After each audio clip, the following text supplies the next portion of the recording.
Igbo ndị ọma njem ọnụ, ekele m ụnụ.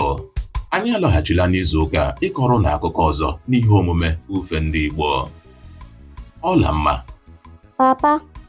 Achọrọ m ka gị na ụmụaka ndị ọzọ gezie ntị nke ọma iji wee mụta ọtụtụ ihe n'uru. Ọ dị mma, papa. N'otu ime obodo jupụtara n'oke ọhịa ka e nwere otu nwoke gbasiri ike n'ịlụ agha nke bi n'ime ya. Aha ya bụ Ụbanị. Ọtụtụ n'ime ndị obodo na-enwe mmasị n'ebe ọ nọ n'ihi obi dị mkpa ya, amamihe ya, nakwa n'ihi ezi enyi ya pụrụ iche echi bụ otu ọmalịcha nkịta nke o nwere. Nwunye Ụbanị nwụrụ n'oge ọ mụchara nwa ya, wee hapụrụ Ụbanị otu nwata nwoke ilekọta ya anya. Echi abụghị nkịta nkịtị.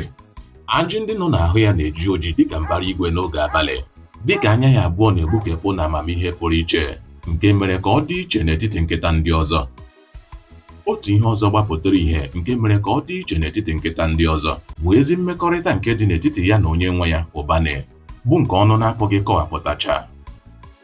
Otu ụtụtụ, dịka anyanwụ malitere ịchake, Ụbanị wee jikere ịga chụọ nta anụ. O kuru obere nwa ya nwoke n'ogwe aka ya, ma maburu ngwa agha ya n'ubu aka ya, zọpụ ụkwụ njem gawa n'ime oke ọhịa ahụ dịka echi so ya ụkwụ n'ụkwụ.